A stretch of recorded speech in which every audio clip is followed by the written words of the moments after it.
नमस्कार, अपना एमपी देख रहे हैं आप। मैं हूं आपके साथ प्रशांत कटारिया और बुलेटिन की शुरुआत अहम खबर के साथ। पूर्व मंत्री जयभान सिंह पवैया का एक ट्वीट एक बार फिर चर्चा में है। ये ट्वीट कर किस पर निशाना साध रहे हैं पवैया, ये भी सवाल है। इसको लेकर सियासी अटकलें भी अब लगाई जा रही हैं। पवैया ने ट्वीट किया है कि सांप के 2 जीभ होती हैं और आदमी के 1 जीभ होती है। सौभाग्य से हम तो मनुष्य हैं ना। उन्होंने लिखा है कि राजनीति में वक्त के साथ दोस्त और दुश्मन तो बदल सकते हैं, लेकिन जो सैद्धांतिक मुद्दे मेरे लिए कल थे वे आज भी हैं। आपको बता दें कि जयभान सिंह पवैया सिंधिया परिवार के कट्टर विरोधी माने जाते रहे हैं। तो ये ट्वीट है जयभान सिंह पवैया का और इस ट्वीट के जरिए बहुत कुछ कहने की कोशिश जयभान सिंह पवैया कर रहे हैं। हालांकि अभी तक ये साफ नहीं है कि वो किस पर निशाना साध रहे हैं, किन जो सिद्धांतों का जिक्र इसमें जयभान सिंह पवैया कर रहे हैं। अभी तक जयभान सिंह पवैया की अगर सियासत का अगर हम जिक्र करें तो हमेशा से वो महल विरोधी रही है, लगातार आवाज बुलंद करते रहे हैं। लेकिन अब सिंधिया या फिर कहें कि महल की सियासत भी बीजेपी के साथ चल पड़ी है। तो इस दौरान अब जयभान सिंह पवैया कि वो कौन से सिद्धांत हैं जिन्हें वो आगे भी बरकरार रखने की बात कह रहे हैं। जिक्र भी कर रहे हैं जयभान सिंह पवैया की सांप की 2 जीभ होती हैं, मनुष्य की 1 जीभ होती है और हम सौभाग्य से मनुष्य हैं। सियासत में दोस्त और दुश्मन बदल सकते हैं। उन्होंने लिखा है कि लेकिन मेरे जो सिद्धांत पहले थे वो आज भी हैं, यानी कि सिद्धांतों में कोई बदलाव नहीं होगा। अब ये जो सिद्धांत हैं ये किस परिप्रेक्ष्य में जयभान सिंह पवैया कह रहे हैं कि वो नहीं बदलेंगे, ये अभी तक साफ नहीं है। हालांकि कयास जरूर लगाए जा रहे हैं अलग अलग तरह के। हालांकि हमने 2 दिन पहले देखा था कि एक ही मंच पर जयभान सिंह पवैया और ज्योतिरादित्य सिंधिया भी नजर आए थे। शरद श्रीवास्तव हमारे साथ जुड़ गए हैं इस पर और जानकारी के साथ। शरद, जयभान सिंह पवैया की पूरी सियासत महल विरोधी रही, लेकिन अब जिन सिद्धांतों का वो जिक्र कर रहे हैं, ये सिद्धांत कौन से सिद्धांत या फिर क्या इससे इंगित हो रहा है? क्या हम अंदाजा लगा सकते हैं किसे निशाने पर अब ले रहे हैं पवैया? शरद, देखिए, बिल्कुल अगर प्रशांत जयभान सिंह पवैया के ट्वीट को देखें तो एक बात तो सीधे तौर पर लगती है कि बीजेपी में अभी भी कुछ ऐसे नेता हैं जिनके लिए सिंधिया की पार्टी तो मिल गई है बीजेपी, लेकिन उनके दिल अभी तक नहीं मिल पाए हैं और शायद उनके दिल मिल पाना इतना आसान भी नहीं होगा। और उन्हीं में से एक है जयभान सिंह पवैया। जैसा कि आपने कहा भी कि महल विरोधी राजनीति का अगर सबसे बड़ा झंडा बरदार कोई बीजेपी के अंदर था ग्वालियर चंबल से लेकर प्रदेश में, तो फिर वो एक सबसे बड़ा नाम जयभान सिंह पवैया ही थे। अब जबकि ज्योतिरादित्य सिंधिया एक दिल्ली से चले गजट नोटिफिकेशन के बाद बीजेपी में शामिल हो गए हैं, तो शायद उनकी राजनीतिक तौर पर उतनी कह सकते हैं कि विरोध की राजनीति भले ही चल ना पा रही हो, लेकिन उनके मन की जो बातें हैं वो इसी तरीके से इशारों में कहीं ना कहीं सामने आ रही हैं जो इस ट्वीट में आई हैं। और उन्होंने सीधे तौर पर अगर उनके इस ट्वीट का लब्बो लुआब समझा जाए तो उन्होंने कहा है कि वो अपने सिद्धांतों पर आज भी अड़िग हैं। हालांकि उन्होंने सांप की जीभ का उदाहरण दिया कि वो 2 जीभें होती हैं, लेकिन वो इंसान है, उनकी 1 ही है। तो कहीं ना कहीं वो खाटी राजनेता है, समझते हैं कि कम शब्दों में ज्यादा बात अपनी संगठन तक आखिरकार कैसे पहुंचानी है, जिसमें एक तरीके से बगावत भी न दिखाई दे पार्टी के अंदर और वो अपनी बात कह भी ले। तो ये इशारा सीधे तौर पर है। ये बीजेपी के लिए कितना मुश्किल साबित हो सकता है ये देखने वाली बात होगी, क्योंकि ये वो नेता है, चाहे फिर जयभान सिंह पवैया हो, प्रभात झा हो, अनूप मिश्रा हो या लाल सिंह आर हो ग्वालियर चंबल संभाग की, इनकी नाराजगी को मोल लेकर बीजेपी चुनावी फतह हासिल नहीं कर सकती। तो देखना होगा कि इनकी नाराजगी को कैसे दूर किया जाता है। एक और मैं आपको खास बात बताऊं प्रशांत, तो अभी जो बीजेपी का एक मेगा शो ग्वालियर में चल रहा है 3 दिन से, उसमें अगर आप देखेंगे तो जयभान सिंह पवैया सिर्फ पहले दिन ही मंच पर नजर आए थे और वो उनकी जो मुलाकातें भी हैं सिंधिया से बहुत ज्यादा गर्मजोशी से हुई नहीं और उसके बाद वो कार्यक्रमों से नदारद हैं। तो कहीं ना कहीं अभी भी ये दूरियां जो है वो बनी हुई हैं। देखना होगा ये दूरियां क्या वाकई में बीजेपी संगठन स्तर पर बिल्कुल खत्म कर पाएगी। बिल्कुल बिल्कुल शरद, 2018 का जिक्र कर लेते हैं। आज समीक्षा गुप्ता वापस आई हैं और कहा जाता है कि वो दरअसल बीजेपी की अंदरूनी सियासत थी जो 2018 में खामियाजा बीजेपी को भुगतना पड़ा। बड़ी वजह यह भी थी। और अब 16 सीटें जहां उपचुनाव होना है, यानी कि 27 में से 16 सीटें इसी ग्वालियर चंबल संभाग से आती हैं। पूरा जोर बीजेपी लगा रही है, लेकिन क्या ऐसा तो नहीं कि विरोधियों से निपटने के मुकाबले अपनों से निपटना बड़ा टेढ़ी खीर होगा बीजेपी के लिए यहां पर? देखिए प्रशांत, आपने समीक्षा गुप्ता का उल्लेख करके एक बहुत अच्छी और राजनीतिक बात याद दिलाई है। मैं आपको बता दूं कि जब 2018 के विधानसभा के चुनाव हो रहे थे तो ग्वालियर दक्षिण विधानसभा क्षेत्र से नारायण सिंह कुशवाहा, जो बीजेपी की एक कद्दावर नेता वहां पर माने जाते हैं, और उनके बारे में ये कहा जाता था कि नारायण सिंह कुशवाहा अगर घर से बाहर ना भी निकले, अपने तो विधानसभा चुनाव वो जीत जाते थे। लेकिन पिछले विधानसभा चुनाव में जब समीक्षा गुप्ता को टिकट नहीं मिला तो समीक्षा गुप्ता बागी हो गई और बागी होकर निर्दलीय मैदान में खड़ी हो गई। नतीजा ये हुआ कि जो नारायण सिंह कुशवाहा थे वो भी हार गए, क्योंकि बीजेपी का जो वोट बैंक था वो समीक्षा गुप्ता को चला गया और समीक्षा गुप्ता भी चुनाव हार गई। और प्रवीण पाठक जो कांग्रेस के विधायक थे वो प्रदेश में सबसे कम वोटों से उस सीट से जीत गए थे। तो ये जो राजनीतिक तौर पर जो नुकसान थे बीजेपी को, वो इन सारी वजहों से उठाने पड़े। अब जबकि समीक्षा गुप्ता वापस आ गई है, बिल्कुल बिल्कुल ऐसे ही हालात ना बने, ये जरूर समझना होगा बीजेपी को। बहुत शुक्रिया शरद आपका, बहुत विस्तार से आपने चीजों को समझाया है, ग्वालियर चंबल की सियासत को, और इस ओर भी कि आखिर जयभान सिंह पवैया का संकेत क्या है। धन्यवाद आपका। आगे बढ़ते हैं। ग्वालियर में बीजेपी के मेगा शो का आज तीसरा और आखिरी दिन है। बीजेपी का यह मेगा शो जारी है। सीएम शिवराज सिंह, सांसद ज्योतिरादित्य सिंधिया, केंद्रीय मंत्री नरेंद्र सिंह तोमर, बीजेपी प्रदेश अध्यक्ष वीडी शर्मा सहित कई दिग्गज नेता इस अभियान में मौजूद हैं। वहीं सिंधिया ने इस अभियान में संबोधित करते हुए कहा कि जो पार्टी छोड़कर आए हैं उनका मान सम्मान बरकरार रखना हमारी जिम्मेदारी है। उन्होंने कहा कि मैं सांसद रहूं या ना रहूं, ग्वालियर चंबल संभाग की चिंता हमेशा सिंधिया परिवार के मुखिया की होती है। और जो 20 साल आप लोगों की सेवा करने का एक मौका मुझे मिला है, और मैंने सदैव कहा है कि मैं सांसद हूं या सांसद ना हूं, लेकिन इस संभाग की विकास और प्रगति की पीड़ा सदैव सिंधिया परिवार की मुखिया की रहेगी।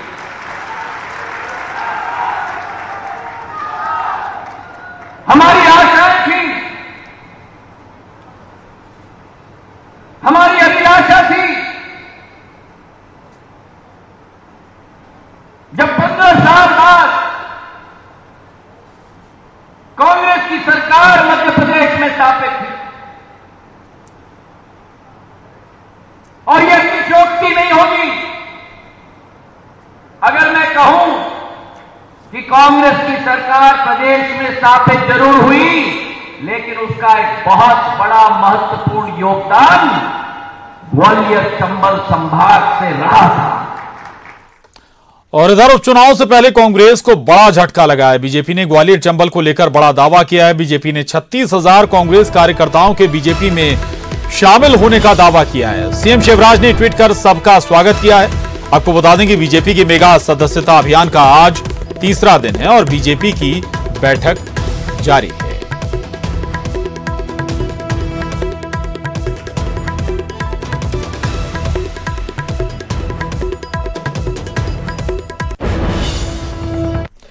और इधर पूर्व मेयर समीक्षा गुप्ता की घर वापसी हो गई है। समीक्षा गुप्ता ने फिर से बीजेपी ज्वाइन कर ली है। आपको बता दें कि 2010 से 2015 तक बीजेपी की महापौर रही समीक्षा गुप्ता। 2018 में बीजेपी से टिकट नहीं मिलने पर इन्होंने बीजेपी छोड़ दी थी। वहीं पूर्व मंत्री नारायण सिंह कुशवाहा की हार की वजह बनी थी समीक्षा गुप्ता।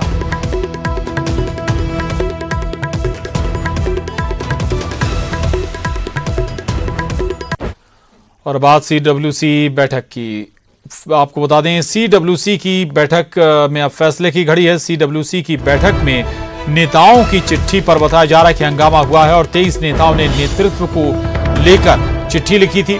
बीजेपी की तर्ज पर मार्गदर्शक कमेटी का ऐलान भी माना जा रहा है कि संभव है कांग्रेस में, और चिट्ठी लिखने वाले नेता मार्गदर्शक कमेटी में हो सकते हैं।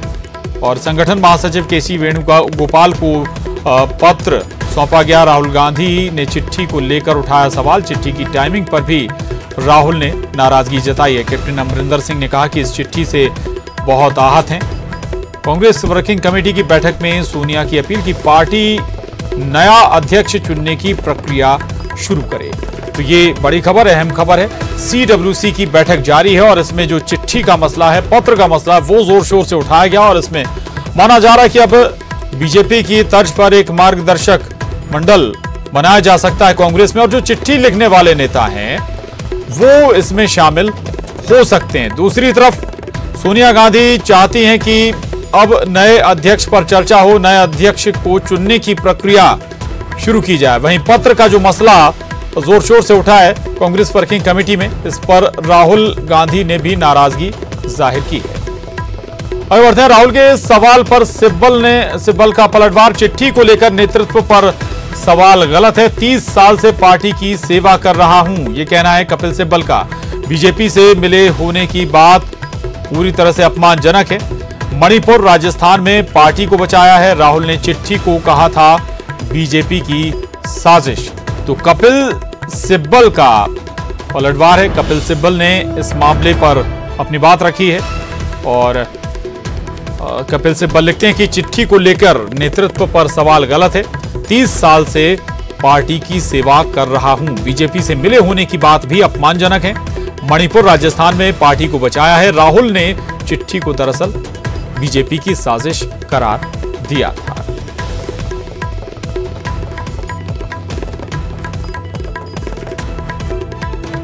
तो आपको बता दें कि कपिल सिब्बल ने अब इस पर अपना जवाब दिया है। बात भी रखी है कि हमेशा से पार्टी के लिए समर्पित रहा हूं, सवाल उठाना उचित नहीं। उधर गुलाम नबी आजाद ने भी सवाल उठाए। बीजेपी से मिली भगत पर सवाल उठाए हैं। मिली भगत साबित हुई तो इस्तीफा दे देंगे, कहना है गुलाम नबी आजाद का। तो गुलाम नबी आजाद ने भी अब सवाल उठाया है और कहा है कि बीजेपी से मिली भगत का जो सवाल उठाया गया है उस पर उन्होंने निशाना साधा है और कहा कि अगर मिली भगत साबित हुई तो इस्तीफा दे देंगे। आपको बता दें कि कई बड़े दिग्गजों ने कांग्रेस के अंदर सवाल दागे थे या ये कहें कि पत्र लिखा था। और इस वक्त हमारे साथ न्यूज 18 मध्य प्रदेश के सीनियर एडिटर प्रवीण दुबे जी जुड़ गए। प्रवीण जी, अगर कुछ पार्टी के अंदर जो परेशानियां चल रही हैं उसको लेकर अगर दिग्गजों ने कुछ पत्र लिखे थे, सवाल उठाए थे, तो इसे फिर पार्टी विरोधी करार दे देना या फिर यह कह देना कि बीजेपी से आपकी मिली भगत है, थोड़ा सा सवाल उठाता है कि क्या आप लीडरशिप को ही साथ में लेकर नहीं चल पा रहे हैं या फिर पार्टी अभी भी कई हिस्सों में, कई धड़ों में बटी हुई है।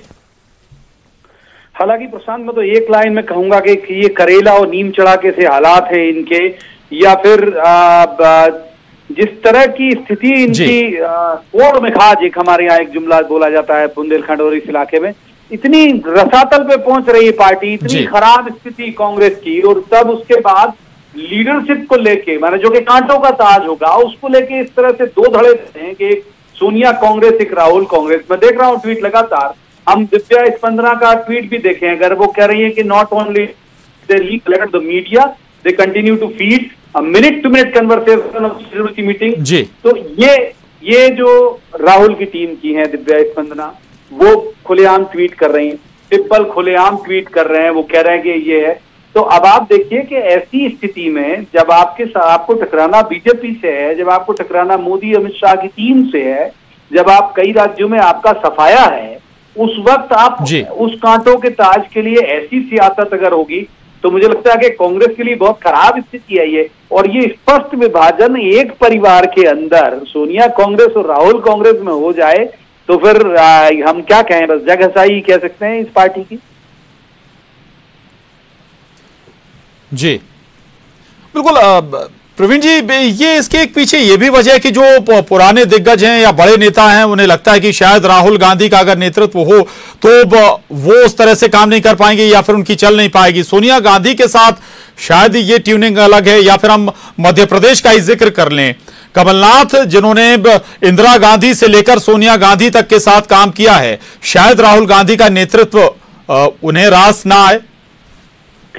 नहीं तो आप ऐसे देखिए प्रशांत, ऐसे कि जब राहुल गांधी के हाथ में नेतृत्व था तो हासिल क्या हुआ जी, ये एक सवाल बड़ा बनता है। फिर अगर राहुल गांधी की कोर टीम में ज्योतिरादित्य सिंधिया थे और सचिन पायलट और दोनों बहुत बेचैन है, तो आप अंदाज लगाइए कि क्या स्थिति है पार्टी की। यदि आपकी कोर टीम का व्यक्ति जो भविष्य में हो सकता है सिंधिया लीड कर जाते हैं, सचिन पायलट लीड कर जाते हैं पार्टी में, उनकी स्थिति असहज है, तो इसका मतलब है कि कमांडिंग रोल आपका क्या है। एक हुआ संगठन के संदर्भ में कमांडिंग रोल क्या है, दूसरा चुनाव जिताने के संदर्भ में आप देख लीजिए कि विधानसभा चुनाव, मैंने सुबह भी कहा था न्यूज 18 से अपने चैनल से बातचीत के दौरान के छत्तीसगढ़ में जीते तो भूपेश बघेल, एमपी में जीते तो कमलनाथ, सिंधिया और दिग्विजय सिंह, तो कहां राहुल गांधी थे इन दोनों जगह में। फिर लोकसभा चुनाव में कहां राहुल गांधी थे, जितनी रैलियां करी इनने, कहां प्रियंका गांधी थी, उत्तर पश्चिमी उत्तर प्रदेश और यहाँ की इंचार्ज जनरल सेक्रेटरी बनाया गया था। तो ये आत्ममंथन के दौर वहां है। और मुझे लगता है कि वो जो बात कह रहे हैं कि गैर गांधी अध्यक्ष होना चाहिए, तो एक तरह से ये जुमला है, वो देखना चाहते हैं कि कितने लोग हैं जो वाकई इस बात को चाहते हैं। तो हम कह सकते हैं प्रशांत के ये अंतर विरोध के से हालात अभी तो भी कांग्रेस के अंदर दिखते हैं, और ये इस नाजुक दौर में तो उनके लिए बेहद ही घातक। बिल्कुल बिल्कुल, और शायद इससे निकलना अभी इतना आसान भी नहीं है कांग्रेस के लिए। और सोनिया गांधी अब खुद नेतृत्व छोड़ना चाहती हैं, कह भी रहे हैं कि वो नया अध्यक्ष चुनने की प्रक्रिया शुरू की जाए। बहुत शुक्रिया प्रवीण जी हमसे बात करने के लिए, धन्यवाद आपका। और शिवराज सिंह चौहान का ट्वीट है इसी मसले पर। दरअसल शिवराज सिंह चौहान ने कांग्रेस में नेतृत्व संकट को लेकर तंज कसा है। उन्होंने ट्वीट कर लिखा है कि नेहरू, इंदिरा, फिर राजीव, फिर सोनिया और फिर राहुल और दोबारा सोनिया गांधी कांग्रेस की अध्यक्ष बन गई। इसकी टोपी उसके सर, उसकी टोपी इसके सर, ये टोपी केवल कांग्रेस परिवार में ही घूम रही है।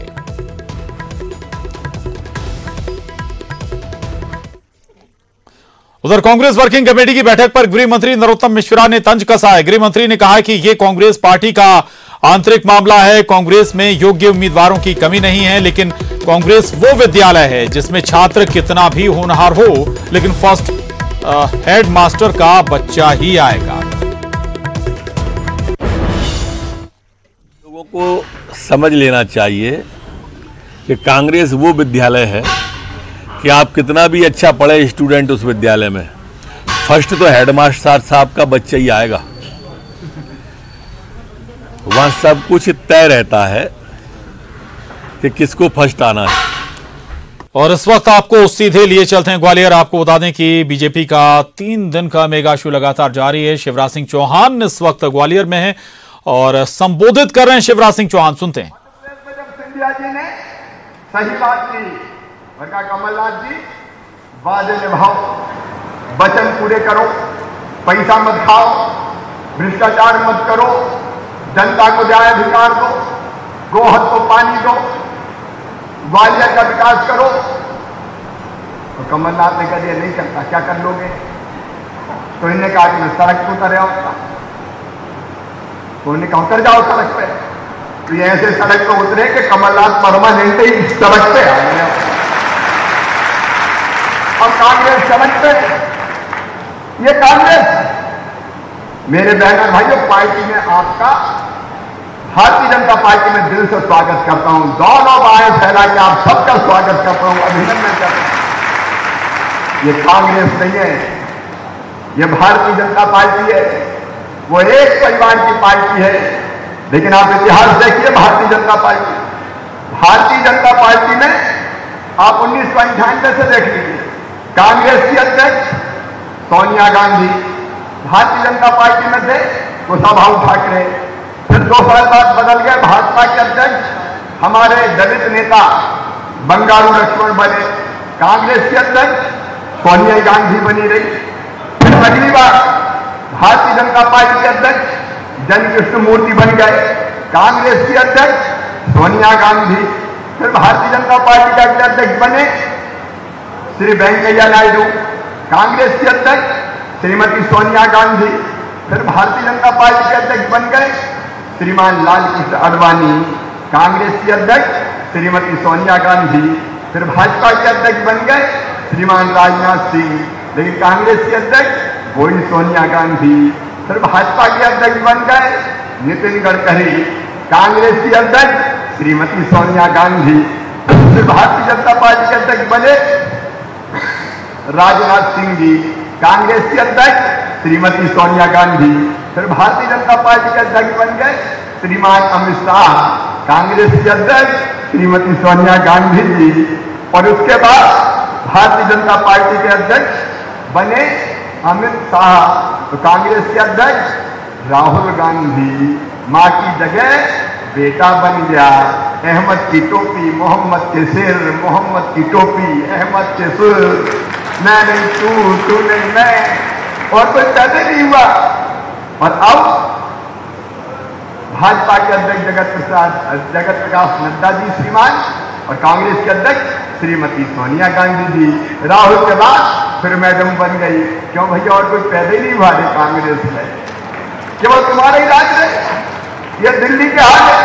और भोपाल में कांग्रेस के अध्यक्ष कमलनाथ जी मुख्यमंत्री बने, तो ये नहीं कमलनाथ जी। और नेता प्रतिपक्ष बने तो कमलनाथ जी, युवाओं के नेता नकुलनाथ जी, बाकी कांग्रेस अनाथ जी। तो आप बताओ ऐसी कांग्रेस में रहने का फायदा था क्या? अरे जोर से बताओ, फायदा है क्या ऐसी कांग्रेस में रहने का? और इसलिए आपने बिल्कुल सही कदम उठाया है। मैं ज्योतिरादित्य सिंधिया जी का, रणवीर जाटव जी का और आप सबका दिल से स्वागत करता हूं, अभिनंदन करता हूं। आपने बहुत सही कदम उठाया। और सरकारों का फर्क देख लो आप, ऐसे वादे किए कि लोग लट्टू हो गए। राहुल भैया आए, किसानों 10 दिन में सबका कर्जा माफ, उन्हें 11 दिन मुख्यमंत्री बदल दूंगा। 11 दिन हो गए, 11 महीने हो गए, सबका कर्जा माफ हुआ क्या? इनने कहा माफ करो, तो उनका नहीं करता, जाओ क्या कर लोगे? उन्हें कहा था सबको 4000 रुपया बेरोजगारी भत्ता देंगे, मिला क्या? उन्होंने कहा 60 रुपया कर्जा माफ करेंगे, हुआ क्या? मैं 100 चीजें गिना सकता हूं, समय नहीं है। जितने वादे किए, वचन दिए, पूरे नहीं किए।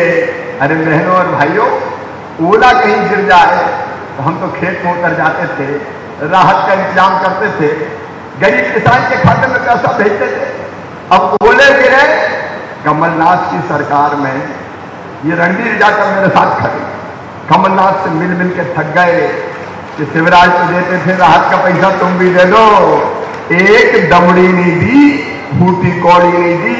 ओले गिरे कमलनाथ के राज में, और इनके कहने से पैसा मैंने खजाने में डाला, मेरे राज में खजाने से निकाल के किसानों के खाते। ये सरकार होती। लाल सिंह जी बैठे, पेयजल की योजना हमने स्वीकृत की थी, गोहद की हमने स्वीकृत की, कमलनाथ जी ने कैंसिल कर दी। अरे कमलनाथ पानी पिला सकते हैं क्या जनता को? उनमें खुद ही पानी नहीं बचा, तो गोहद को पानी क्या पिलाएंगे? और आज जब फिर रणवीर ने कहा तो जितने रुपए की जरूरत थी, योजना स्वीकृत करके गोहद वालों आपके लिए भिजवा दी। गोहद पानी पिएगा, गोहद प्यासा नहीं रहेगा। और आज कहना चाहता हूं मैं, केवल गोहद नहीं, भिंड जिले में जाओ तो एक चीज की बहुत मांग होती है, खेचू लगवा दो। खेचू, खेचू ही बोलते हैं ना, खेचू खेचू, मेरे घर मेरे घर।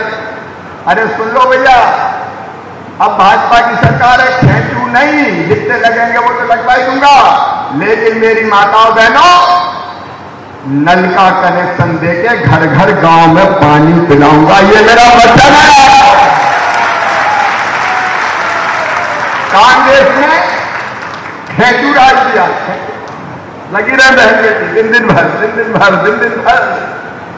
अब मेरी बेटियों से बहनों से पानी नहीं भरवाएंगे। इसी साल 26 लाख घरों में नल कनेक्शन दे रहे हैं, 3 साल में एक घर नहीं छोड़ूंगा जिसके घर नल का पानी ना आए। जिंदगी बदलनी है, आपकी जिंदगी बदलने के लिए मैं मुख्यमंत्री हूं, भारतीय जनता पार्टी की सरकार। जरा तुलना करके देखो मेरे गरीब। शिवराज सिंह चौहान को सुन रहे थे आप। 3 दिन का मेगा शो और लगातार कांग्रेस